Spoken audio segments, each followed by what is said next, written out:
Welcome to the meeting room at Global TV Talk Show, a broadcast service of globalbusinessnews.net.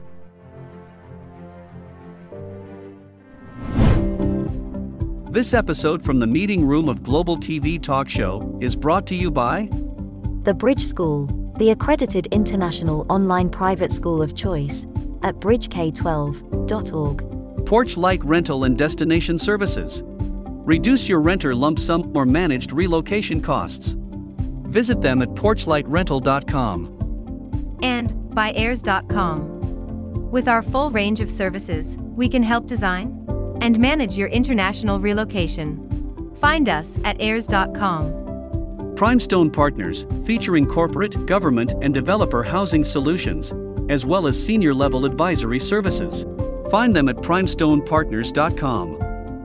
And by International Auto Source. We are the vehicle experts for expats, featuring all major brands of automobiles with flexible solutions and financing. On the web at intlauto.com. Become a global player in your field. Cross Culture to Go provides virtual support for your global business and career success. We can help you thrive in 140 plus countries and markets. On the web at crossculturetogo.com. This is Ed in San Diego, and welcome to Global TV Talk Show. We have an executive with us, but we're not going to talk about business too much here today. This is Andy Elliman in the UK, and he has just come back successfully from an attempt to swim the English Channel. Do you know anybody else in your whole life who has done that? Well, here's a guy who planned. In fact, he never knew how to swim. Can you imagine that? Oh my God. And so he learned how to swim professionally with coaching, and it took like 3 years, but he kept at it. And then he jumped in the water this past Saturday, right? And here's Andy Elliman. I'm going to stop talking. Welcome. Hi, Ed. Thanks for the introduction. But yeah, it's just been amazing. I know you've followed my story for the last 3 years of me learning to swim. I think I shocked the world and my family when I first said, I've got an idea, I'm going to swim across to France. And they were like, you can't swim. And then on Saturday, last Saturday, my window opened on the Monday. You have to wait for your window, the weather window, and when you get your chance to swim. And the window is going to close on the Sunday. And by Friday, I hadn't heard nothing. And I was like, is this going to happen? So your mind is going crazy with like, will it actually happen? And then I got the call on Friday to say, be ready for 7:30 in the morning. You're going. Oh my God. and it was one of those moments where it was just fantastic. So wait a minute. So were you able to sleep Friday night? Well, it was quite a late night. It was gone 12 o'clock and I got up at 5. I did get some sleep, but it was, I was not nervous. This is the crazy. Everyone said to me, was you nervous? And I wasn't nervous one bit. And I think that was just the training that I'd done. So, but it was just the most amazing experience the whole day. I'm writing something up at the moment just to try and explain just what it was. I mean, I've been trying to process everything as you do. You spend 3 years trying to get to that moment, that sublime moment that you're going to do something really big in your life. And it was so much more than I was expecting.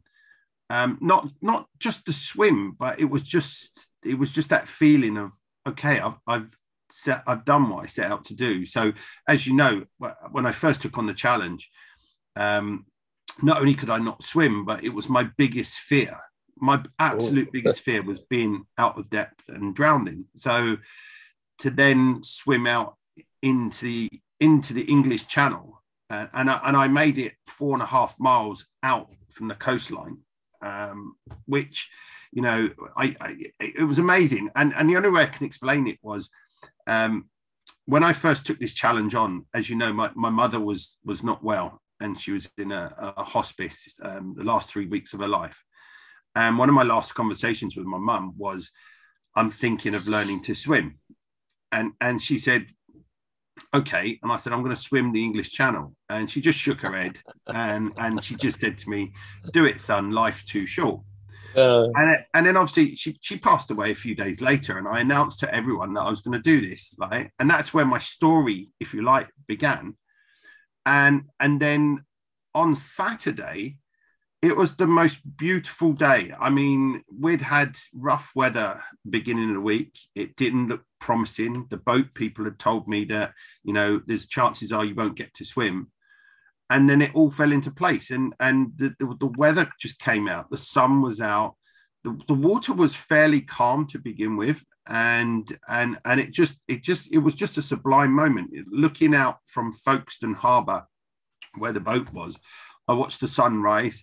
Me and the team, I had a support team with me, and we got on the boat, and it was about a half an hour ride round to what they call Shakespeare Beach, where it all begins. That's the big part of it, and that's between Dover and Folkestone. And they literally said, you got 10 minutes to get ready. So the guys literally were putting all of the Vaseline all over me and Sudocrem to keep me as warm as possible, and stop the sun from burning me as I swam.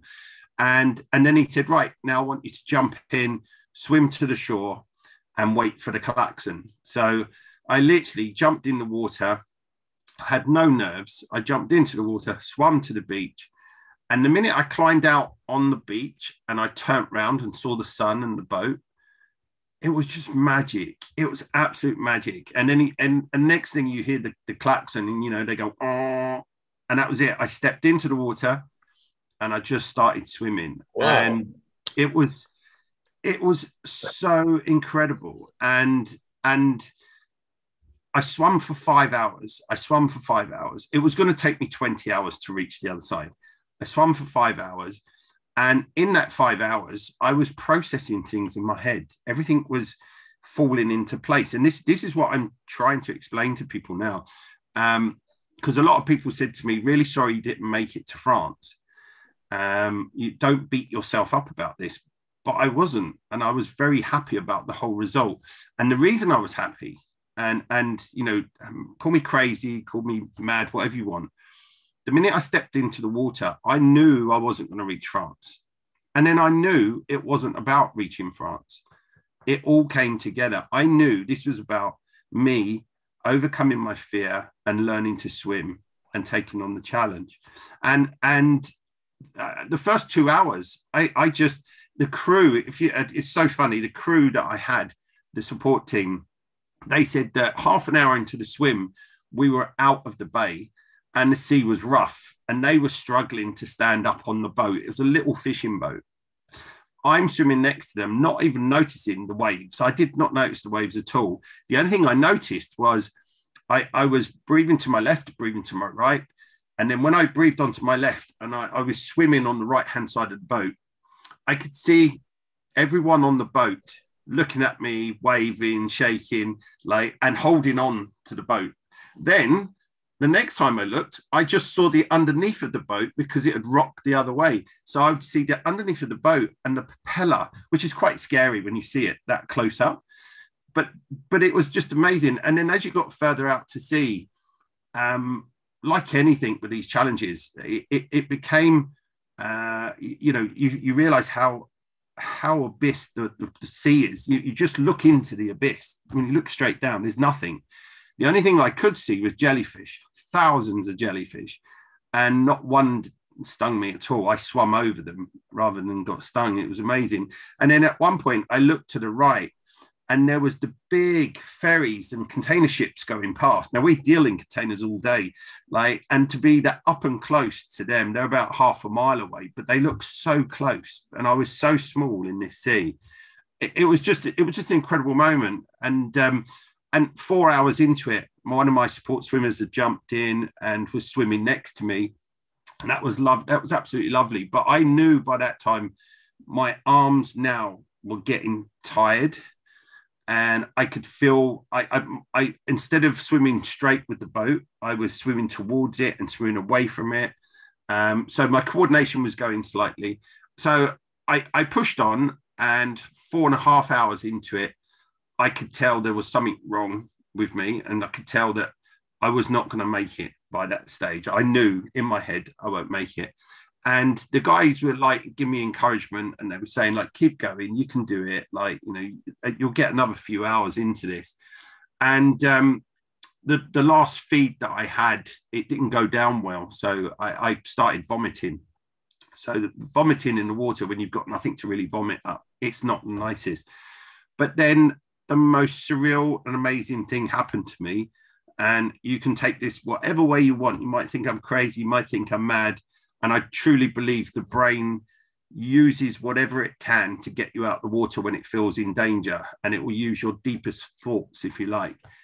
But at one point, it was coming up to 5 hours. And I just heard my mum. And she just said, it's okay, son, you've done it now. You don't need to prove anything more. And I just stopped. And I just said, I'm done, everyone. I'm done. And they were like, you can do more. And I was like, I don't need to. I've done what I set out to do. And I got out and I was so happy when I should have been, you know, anyone else who goes to the channel, it is all about getting across to the channel. I don't think that was what it was for me. It was just me proving to myself. And it was just an amazing moment. Now, you could say that's just my brain playing with my thoughts, or it could have been my mum. And for me, it was just an incredible moment. I have to interrupt for just a second so you can breathe. Yeah. But also, I've got tears in my eyes right now. I got to tell you, because you got a message. It wasn't imagined. That she was watching. Yeah, it was just an incredible moment, and yeah, I was emotional afterwards, but it was just, I was just so happy. And I got out and I spoke to everyone on the boat, and the pilots of the boat, the two pilots, the captains of, if you like, the boat. One of them came and sat with me, and we had this amazing conversation. And he said, you know, we followed your story, and he said, we knew this wasn't about France for you. He said, we knew this was all the charity work that you're doing, all of the message you're trying to get out. He said, we get what you've just done. And he said, are you okay? And I said, I'm absolutely ecstatic. I was so happy. So this is kudos to you. This is great. So I want to ask you a couple of silly questions and then ask something else. Okay. All right.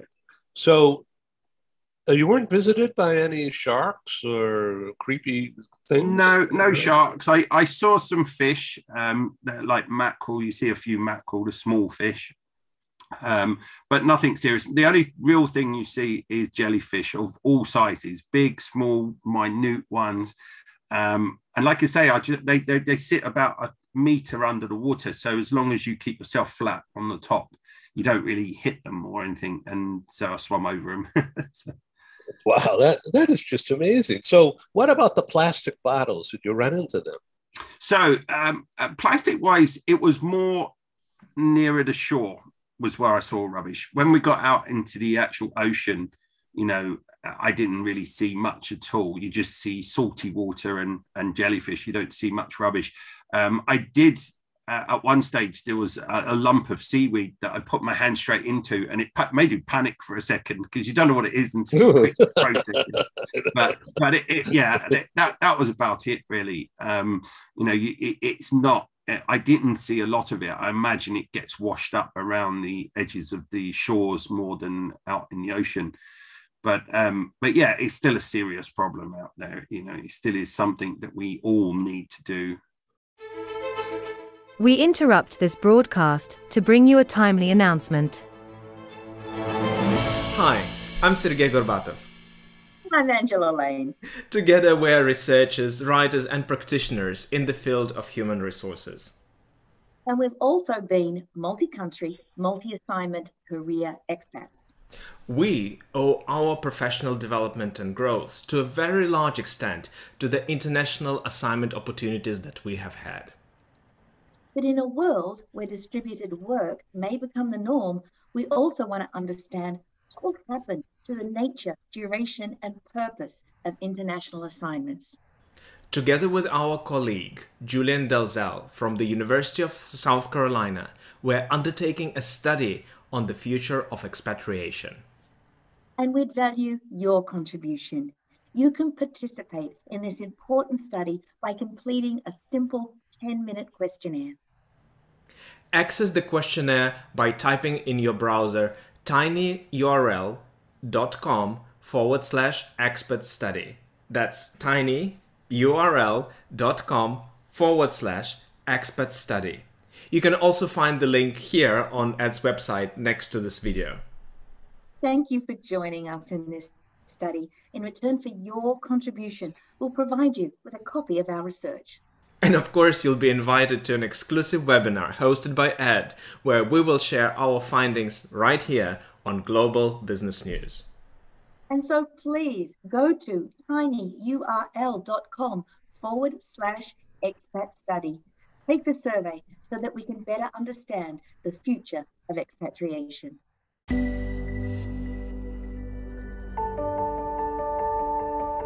Something that's really neat is that the Bridge School partners with various organizations to provide learning for their students. For example, we partner with a major ballet company, and we are able to enroll several of their students into our school. So now not only is the student able to participate in a school and have a seamless transition while they're very active in their ballet career, but now they have other dancers that are with them that are doing some of the same courses. So it's almost becoming a camaraderie where they're taking similar courses, they're working together on their ballet, and really being able to form this great partnership with these organizations to provide a needed service. A lot of times there are student athletes who will spend hours and hours at the gym or at the basketball courts, wherever it is. And if they're attending a traditional school, they're in school from 8 to 3. They get a quick snack, and then they're at the gym for 3 to 4 hours in the evening. Coming to us and having that partnership, they're able to break that up throughout the day. They can have a morning practice, get some schooling in, have an afternoon practice, finish their schooling in the evening. So there's that flexibility. And additionally, if there are tournaments or performances, it's fantastic because if there's a week where they have shows straight through, they can take that week off of learning and then pick back up when they're done. So it offers this great flexibility. And for the program owners of these sports leagues, it is a win-win situation for them because they see this need. They see this need that their students need to make sure that they are obtaining the grades necessary to be successful adults in our country and in other countries. But it provides them an environment where they can be successful at both.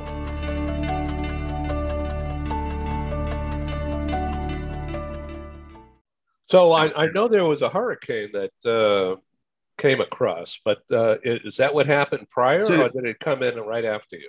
So the beginning of the week, it wasn't looking like we could actually swim, and the reason being is because you were getting all the hurricanes across the US, and that was really affecting the ocean. The wind, it's all mainly on the wind factor than anything, and that was whipping across the seas right across to the English Ocean. I mean, it does show you how small our planet is and how closely connected we are, which I think we all know that because we're always talking and it feels like we're in the same room, but you start to realize on a much bigger scale of, the weather that affects you guys in the US will affect everywhere else. The weather is moving around the world the whole time. So it's wherever it starts, it will still carry on to the other countries. But yeah, so the beginning of the week, they were saying to us, look, the weather's not good, even though it didn't seem that bad in the harbor. It wasn't good out at sea. So, and you have to trust those pilots. They know what they're doing. The guys that do these boats are just phenomenal. They're just phenomenal. So now, what part of the job in getting clearance to go and organizing things is part of that arrangement to keep freighters and the tankers away from you? Yeah. The only way I can explain it is, so where I started between Folkestone and Dover, I started in the middle. And as you swim, I'm only swimming this way, but the current takes you this way. So I swam 4.5 miles outwards, but the current took me along here. So it's about 11 miles I covered in total, but I was only 4.5 miles away from the coastline. That's all they take into consideration. But when I went across Dover, I crossed the two busiest shipping lanes in the world. I went straight across them. And I'd asked the pilot, how does that work? And he said, we never have any problems with the containers or the shipping lines, because, believe it or not, the little boats have priority because they can't get out the way. The big shipping liners, they have much more power, so they have to keep away. So they inform them, and they say if they get too close, we just radio them and say, we're down here with a swimmer, please move over, and they move over. So they've never had any problems. So, but it's so crazy to see these ships up close. Anyone who's been to a port will know how big these boats really are, how big these ships are. Now get in the water and swim next to one, oh, it's crazy. It's absolutely, it's mind-blowing. It really is. It's I've got some lovely pictures they took of me swimming with these boats in the background. It's just incredible. So so you got on the boat and you were probably wrapped in foil. Yeah, well, probably I had went to the bathroom.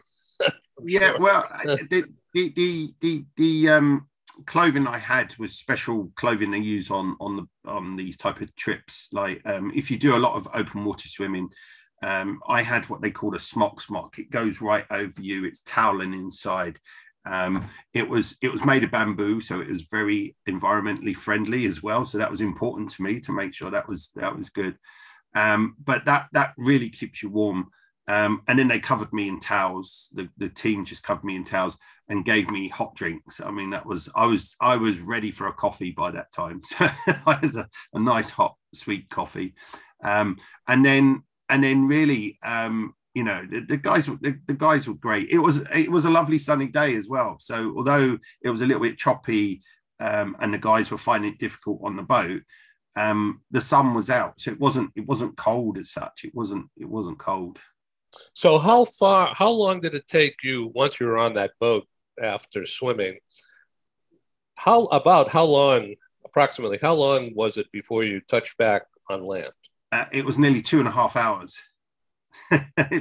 It shows you how far we'd gone. It was nearly 2.5 hours. It took ages to get back. So the boats are not fast anyway. They're old sea fishing boats. I mean, they are. The thing as well, when I chose my boat, there's about 25 boats that do this. You've got the big catamarans and the great big boats that you can do it on. I deliberately wanted a sea fishing boat. I wanted an authentic sea fishing boat, and that's what I got. Simply because one, I like fishing as well, but two, it just added to the whole story. I mean, you could have been in the movie Jaws on this boat. I should have been saying, let's get a bigger boat. Like, it was that kind of boat.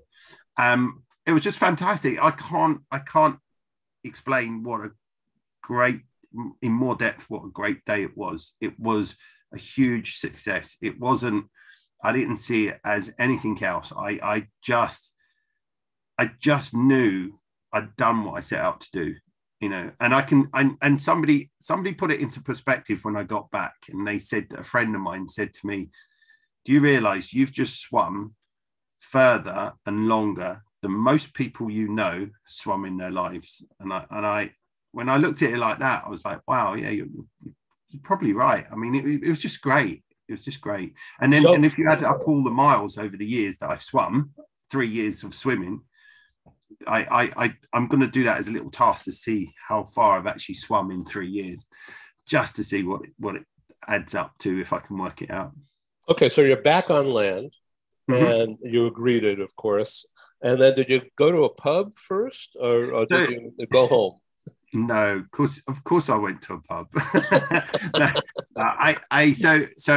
we got back to harbour.